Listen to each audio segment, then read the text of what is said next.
Un periodista básicamente es alguien que da testimonio, es testigo del presente que ocurre.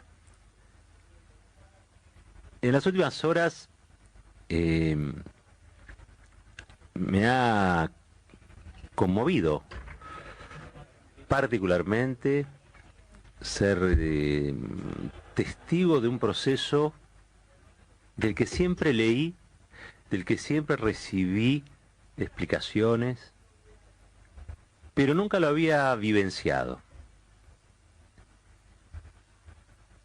El proceso del que hablo es de cómo de a poco, cotidianamente, escalón por escalón, ciertos sectores empiezan a legitimar aquello que en realidad debiera ser repudiable. En esto las palabras, como en tantas otras cosas, a veces encubren y a veces revelan. Por ejemplo,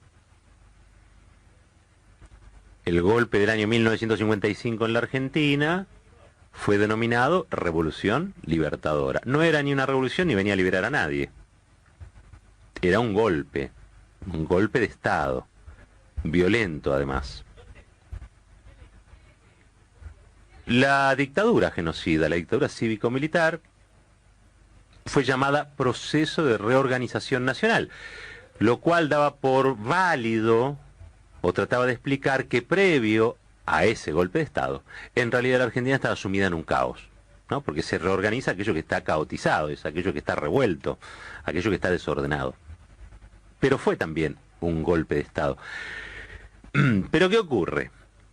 Las vueltas de la semántica hacen que, en estos casos, las palabras, más que para contar, sirvan para ocultar, para disimular aquello que está ocurriendo. Entonces ahí lo que hay es complicidad. Y yo nunca había vivenciado, no lo tenía tan presente, y ahora sí lo tengo claramente presente, cómo es que sectores de la sociedad, algunos de ellos muy ilustrados, no estamos hablando de la derecha cualunque, estamos hablando de sectores que podrían entrar dentro de la ilustración, progresistas, algunos con pasado de izquierda, no importa, estamos hablando de gente instruida, muchas veces académica, que a través de subterfugios, de explicaciones a medias, tratan de explicar que un golpe de Estado en realidad no es un golpe de Estado.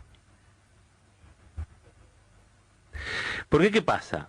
El golpe de Estado tiene una sola postura para aquel que se reivindica como demócrata. Aquel que se reivindica como demócrata, cuando hay un golpe de Estado, ¿qué hace? Lo repudia. Porque en ese repudio a un golpe de Estado, fundamenta su ser demócrata. No hay demócratas que apoyen golpe de Estado. No debería. En la historia argentina los hay, los hubo, y es evidente que los sigue habiendo. Y esto es muy preocupante, es un dato muy preocupante de la realidad. Como es lo que yo conozco más de cerca, me quiero enfocar en los periodistas en particular. Porque el periodismo, por transitar un lugar común, da una versión de la historia, la primera, la más urgente. Y si bien soy muy consciente de que esa primera versión de la historia está influida por las líneas editoriales, por los intereses económicos, por los intereses políticos del medio en el que este periodista trabaja, o esta periodista trabaja, hay algo que tiene que ver con la ética profesional.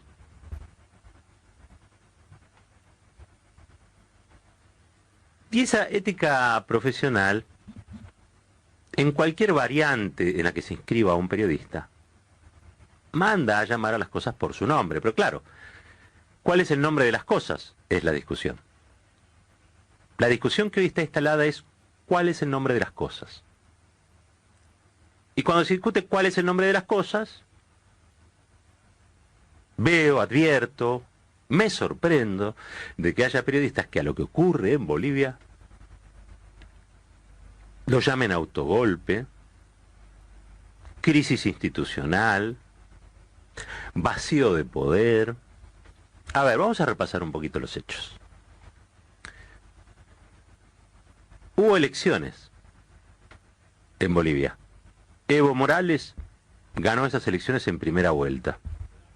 Surgen de aquellos sectores que habían avisado, que iban a que participando de la elección avisaron que iban a desconocer el resultado, es decir, estaban participando sabiendo que iban a ser derrotados, ya habían advertido que iban a desconocer porque se encaminaban a un violento fraude. Bueno, cosas que finalmente hicieron, digo, advirtieron eso cuando ocurrieron las elecciones y los mostró derrotados, denunciaron fraude. Interviene la Organización de los Estados Americanos con Luis Almagro, un señor que ya está tan a la derecha, pero tan a la derecha, que en cualquier momento el que tendría que moderarlo es Trump a él.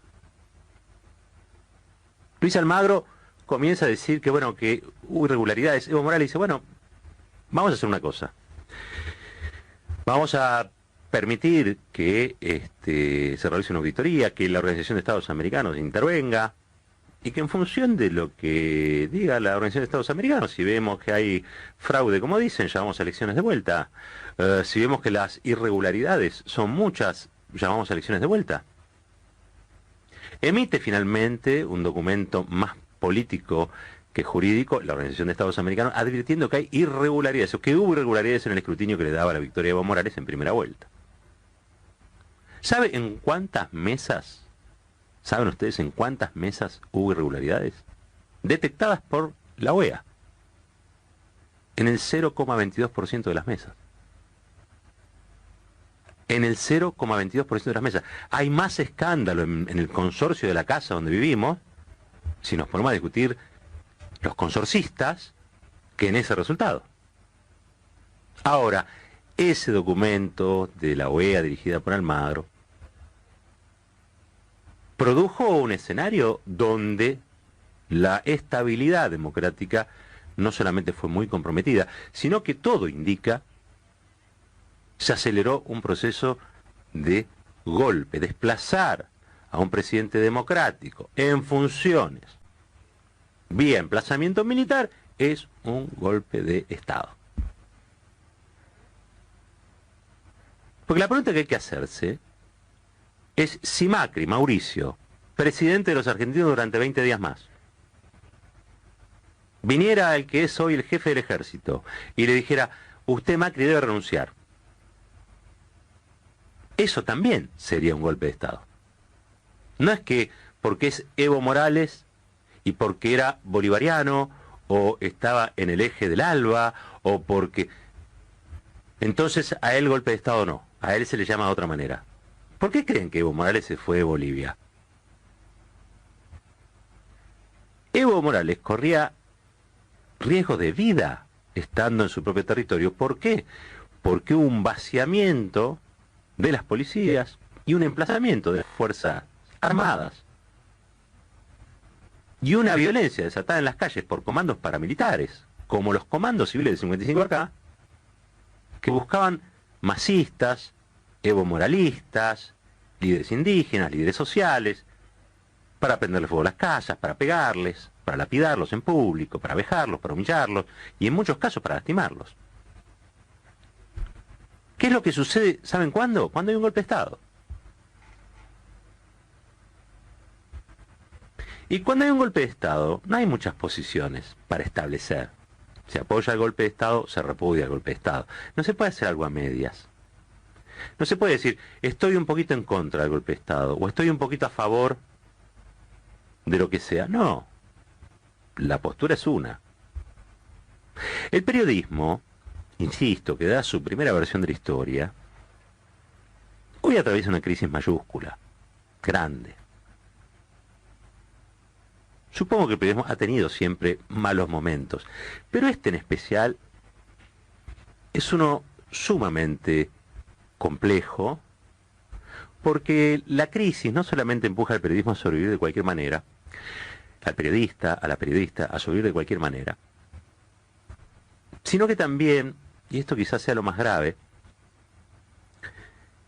para sobrevivir en un contexto tan adverso, los periodistas y las periodistas se vuelven cada vez más cínicas, o más cínicos. Y el cinismo es un veneno para la profesión que nosotros ejercemos, porque el cinismo anula las sensibilidades. Cuando las sensibilidades quedan anuladas, se pierden las percepciones. Cuando fallan las percepciones, se toma la realidad como algo que no es. La realidad se imagina, o la realidad es la que termina imponiendo el accionista, el dueño de la empresa, los que tienen intereses económicos, políticos, empresarios, sobre cómo va a desarrollarse esa realidad, sobre cómo debe describirse esa realidad, porque nombrar las cosas es tener poder. Darle nombre a las cosas es tener poder de verdad. Por eso toda esta discusión alrededor de ¿fue golpe de Estado? ¿No fue golpe de Estado? Alguien diría, mueve la cola, tiene 4 patas, ladra, tiene pelo y no escamas. Y mire, un dorado no es. Lo más probable es que es un perro. Esto que ha ocurrido en Bolivia, y por eso yo decía y comenzaba hoy esta columna, no sé si la palabra es sorprendido, pero me ha permitido ver algo de lo que nunca había sido consciente como vivencia. Lo tenía de lectura, pero no lo había vivenciado. Que era la capacidad de negación. No, esto es, un día, voy a hacer una extrapolación total, ¿eh? Una extrapolación total. Un día, en Alemania, surge un partidito. Ese partidito se va haciendo cada vez más fuerte y comienza persiguiendo, siendo grupo de choque contra los inmigrantes, particularmente contra los inmigrantes de origen judío, pero hasta ahí nomás. Podían no ser judíos, pero si eran socialistas eran culpables, si eran comunistas, mucho peor. Luego ese mismo partido va incrementando los niveles de violencia, discriminación, y ya ataca a otros, ataca a sindicalistas de izquierda. De golpe dan un porrazo a un gitano, a una gitana, un rumano que pasaba por ahí, y se vuelve cada vez más violento. Pero mientras se va volviendo cada vez más violento, el resto mira que eso es natural. Lo ve como una cosa o una situación explicable, si se quiere, por la anécdota, pero nadie se atreve a ver ahí el huevo de la serpiente. Así nació el nazismo. Así nació el nazismo. El nazismo nació con el apoyo de todos los anticomunistas. Digo esto porque como está de moda ser antiperonista, antikirchnerista, bueno, el nazismo surge con el apoyo de todos los anticomunistas, de todos los antisocialistas. Y terminaron matando 6 millones de judíos. De algo que era chiquito, de algo que era una conflictividad, de algo que parecía obra de unos tipos que se reivindicaban como nacionalistas, que terminaron buscando en los huesos, en la sangre, en el ADN de las personas, en su etnia, la malignidad del mundo. De eso siempre hay que estar prevenido, sobre eso, contra eso siempre hay que estar prevenido y siempre hay que luchar. Y hoy vi, consternado les diría, que mientras sucede un golpe de Estado, hay muchos y muchas, y periodistas en particular, que quieren discutir si en realidad lo es o no lo es.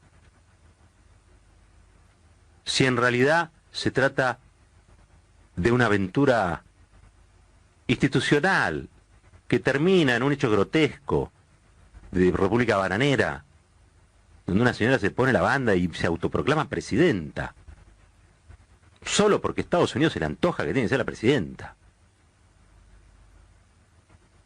Eso es muy grave, porque se entroniza una minoría que se reivindica superior a sus propios habitantes que viven en otro lugar, en el Alto boliviano, casi hasta por cuestiones religiosas y raciales. Es muy grave lo que está pasando. ¿Y saben qué? Es un golpe de Estado. Y a los golpes de Estado hay que decirle golpes de Estado, porque si no terminamos hablando de procesos de reorganización nacional, revoluciones libertadoras. No, digo, la historia está ahí para ser mirada. La historia está ahí para enseñarnos algo. La historia está ahí para hacernos mejores.